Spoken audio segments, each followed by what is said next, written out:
À 8h moins le quart, l'interview vérité d'Europe 1. Thomas, vous recevez ce matin la politologue Léa Pizarre, ancienne conseillère de Bill Clinton. Et on va bien sûr débriefer le débat, première manche d'un match en 3 rounds. Bonjour Léa Pizarre. Bonjour. Alors il y a déjà un sondage qui est sorti quelques minutes après ce débat. La chaîne CNN a interrogé 521 électeurs, c'est pas beaucoup, qui ont trouvé à 62% qu'Hillary Clinton avait gagné contre 27% pour Trump.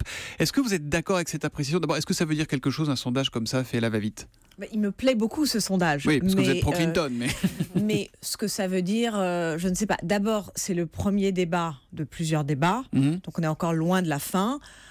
Je pense qu'il faut peut-être modérer un peu plus notre mesure de la situation. Je dirais qu'elle a quand même dominé.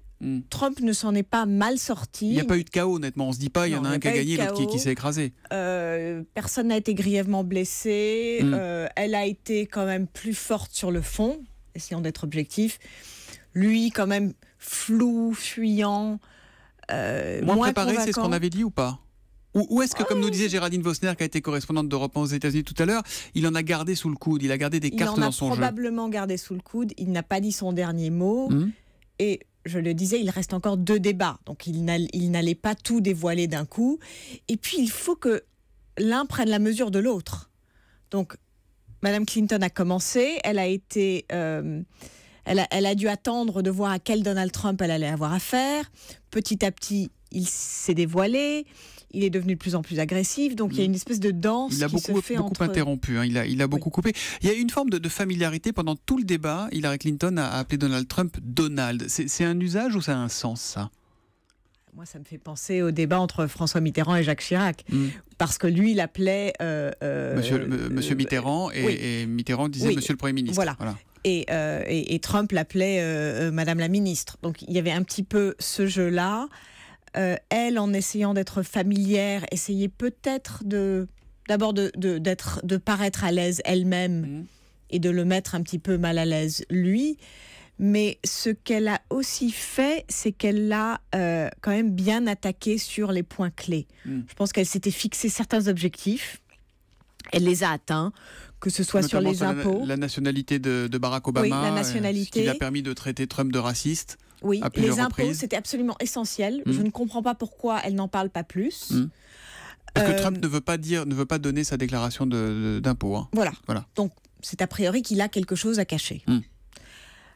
Donc, sur ce sujet-là, sur les armes à feu et sur l'international, où il y a des grands sujets, sur les alliances, sur les vraies questions stratégiques, mais aussi sur la Russie, avec laquelle Trump entretient quand même des rapports très très curieux.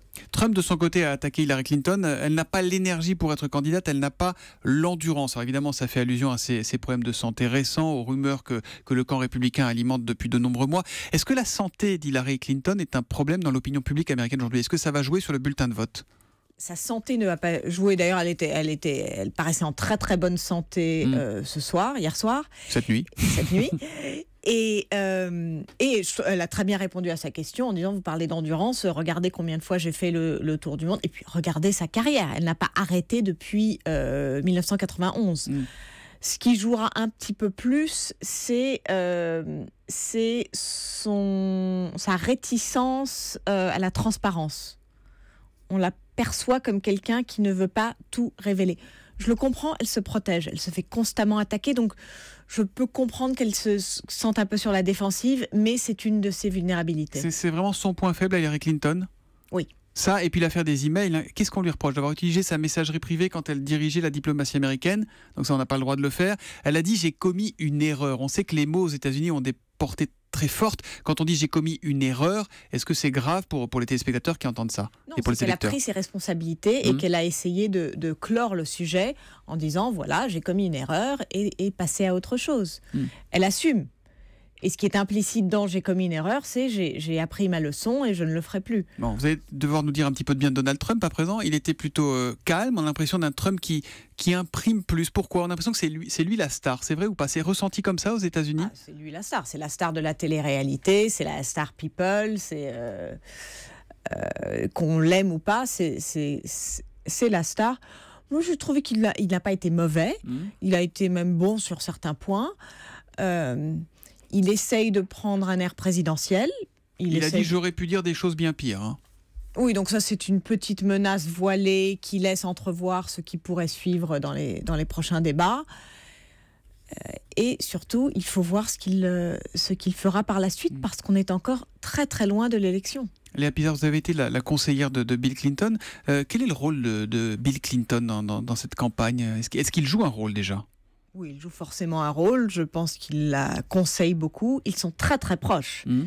Donc ils se parlent tout le temps. Il était dans la salle cette nuit, on l'a vu à ses côtés. On l'a vu, il rayonnait, il est très fier d'elle, très très fier. Et oui, il est évidemment, c'est, je dirais, son conseiller le plus proche. Et vous savez comment il vit le fait de devenir éventuellement première dame, entre guillemets, de la Maison-Blanche? Pourvu que ça arrive, mais je pense qu'il le vivrait très bien et qu'il trouverait largement de quoi s'occuper. On est d'accord pour dire qu'avant le second débat, quand il est le 9 octobre, le match n'est toujours pas plié? Le match n'est absolument pas plié. Je vais vous donner un scoop.